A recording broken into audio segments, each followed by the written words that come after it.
नमस्कार। Source material के इस खास विश्लेषण में आप सभी का स्वागत है। तो बात शुरू होती है अमेरिका के एक बड़े फैसले से, रूस की सबसे बड़ी तेल कंपनियों पर प्रतिबंध। लेकिन असली कहानी तो इसके बाद शुरू होती है। ये एक ऐसा दाव था जिसने पूरी दुनिया की अर्थव्यवस्था में आप कह सकते हैं एक भूचाल सा ला दिया। चलिए इसी को समझते हैं। तो ये सब कैसे शुरू हुआ? एक ऐसी घोषणा से जिसने दुनिया भर का ध्यान अपनी ओर खींच लिया। हुआ ये कि जब डिप्लोमैटिक बातचीत से कोई रास्ता नहीं निकला तो अमेरिका ने एक बड़ा कदम उठाया। यूक्रेन युद्ध शुरू होने के बाद से ये रूस के खिलाफ अब तक का सबसे बड़ा और सीधा आर्थिक हमला था। तो निशाने पर कौन था? रूस की दो सबसे बड़ी तेल कंपनियां, रोसनेफ्ट और ल्यूकॉयल। जरा सोचिए, ये दोनों मिलकर रोज 3.1 मिलियन बैरल्स तेल एक्सपोर्ट करती हैं। मतलब रूस के कुल कच्चे तेल एक्सपोर्ट का लगभग आधा हिस्सा। तो साफ है, इन प्रतिबंधों ने सीधे रूस की अर्थव्यवस्था के दिल पर वार किया। मकसद था रूस की वॉर मशीन तक पहुंचने वाली पैसों की सप्लाई को रोकना।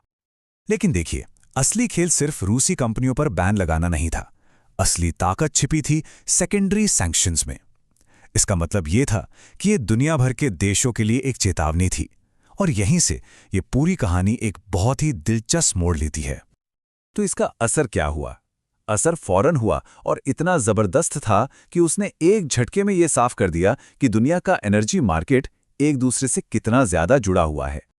इस ऐलान के होते ही तेल की कीमतें मानो आसमान छूने लगीं।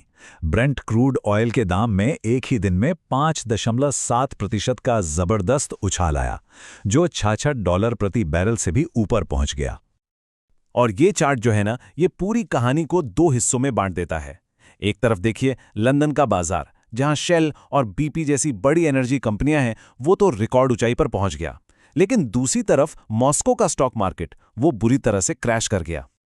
अब यहां से कहानी और भी पेचीदा हो जाती है, क्योंकि हमारे सामने दो बिल्कुल अलग अलग दावे आते हैं और ये एक बड़ी पहेली खड़ी कर देते हैं।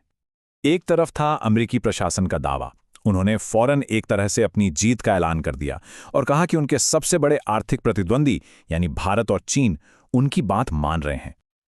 लेकिन दूसरी तरफ भारत का जवाब बिल्कुल अलग था। उन्होंने ऐसे किसी भी समझौते से साफ इनकार कर दिया और कहा कि उनकी पहली प्राथमिकता अपने देश के लोगों के हितों की रक्षा करना है, किसी के दबाव में आना नहीं। और चीन का जवाब तो और भी सख्त था। उन्होंने साफ साफ कह दिया कि जबरदस्ती और दबाव बनाने से कुछ हासिल नहीं होगा और वो अपने फैसले खुद लेंगे। तो सवाल ये उठता है कि आखिर सच क्या है? जब दो इतने बड़े दावे आमने सामने हों तो कैसे पता चले कि इन प्रतिबंधों का असली असर हो भी रहा है या नहीं?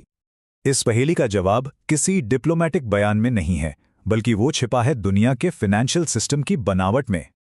देखिए, असली ताकत डिप्लोमेसी नहीं बल्कि अमेरिकी डॉलर का दबदबा है। इसको ऐसे समझें कि दुनिया का पूरा तेल का कारोबार एक बड़े हाईवे की तरह है और उस हाईवे पर चलने वाली लगभग हर गाड़ी अमेरिकी डॉलर है, और अमेरिका के पास उस हाईवे से किसी को भी बाहर निकालने की ताकत है। यही डर असली हथियार है। तो चलिए देखते हैं कि यह सिस्टम असल में काम कैसे करता है। ये एक चेन रिएक्शन की तरह है। सबसे पहले अमेरिका ने प्रतिबंध लगाए, फिर दुनिया भर के बैंकों को डर लगा कि कहीं उन्हें डॉलर सिस्टम से बाहर न कर दिया जाए, तो उन्होंने रूसी तेल के लिए पेमेंट प्रोसेस करना ही बंद कर दिया, चाहे वो किसी भी करेंसी में हो। और इसका नतीजा, भारत और चीन की रिफाइनरियों को ब्लैकलिस्ट होने से बचने के लिए खुद ही खरीदारी रोकनी पड़ी। और यही है इस पहेली का असली जवाब। जमीन पर असर दिखना शुरू हो गया था। भारत की रिलायंस इंडस्ट्रीज ने तेल इंपोर्ट कम करने की बात की, चीन की सरकारी कंपनियों ने भी खरीद रोक दी। तो भले ही सरकारें कुछ भी कह रही हों, पर्दे के पीछे उनकी कंपनियां चुपचाप पालन कर रही थीं। क्यों? क्योंकि कोई भी अमेरिकी फाइनेंशियल सिस्टम से कटने का खतरा मोल नहीं लेना चाहता। तो अब ये तो साफ हो गया कि ये सब काम कैसे करता है, लेकिन अब बड़ा सवाल ये है कि आगे क्या? चलिए देखते हैं कि इस बड़े वैश्विक दाव का भविष्य के लिए क्या मतलब हो सकता है। अमेरिकी प्रशासन का मानना था कि ये सिर्फ वक्त की बात है। उनका कहना था कि 6 महीने इंतजार कीजिए और इस आर्थिक दबाव का पूरा असर दिखने लगेगा, जो रूस को अपना रास्ता बदलने पर मजबूर कर देगा। इस एक कदम ने दुनिया को एक ऐसे चौराहे पर लाकर खड़ा कर दिया है जहां से दो रास्ते जाते हैं और दोनों ही बिल्कुल अलग भविष्य की तरफ ले जाते हैं। एक रास्ता है शांति का, कि आर्थिक दबाव काम कर जाए और रूस बातचीत की मेज पर आ जाए। और दूसरा रास्ता है टकराव का, कि रूस झुके नहीं और दुनिया एक लंबे आर्थिक और शायद सैन्य संघर्ष में फंस जाए। और देखिए, दांव पर बहुत कुछ लगा है। लंबे समय तक तेल की ऊंची कीमतें और महंगाई का खतरा है, सैन्य टकराव बढ़ने का डर है, और साथ ही एक और बड़ी चीज हो सकती है। दुनिया के देश, खासकर ब्रिक्स जैसे ग्रुप, डॉलर पर अपनी निर्भरता कम करने की कोशिशें और तेज कर सकते हैं। ये आने वाले सालों के लिए पूरी दुनिया की राजनीति को बदल सकता है।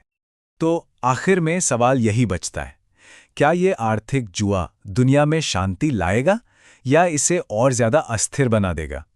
ये सवाल सिर्फ वॉशिंगटन, मॉस्को, बीजिंग या नई दिल्ली के नेताओं के लिए नहीं है। इसका जवाब हम सब पर असर डालेगा।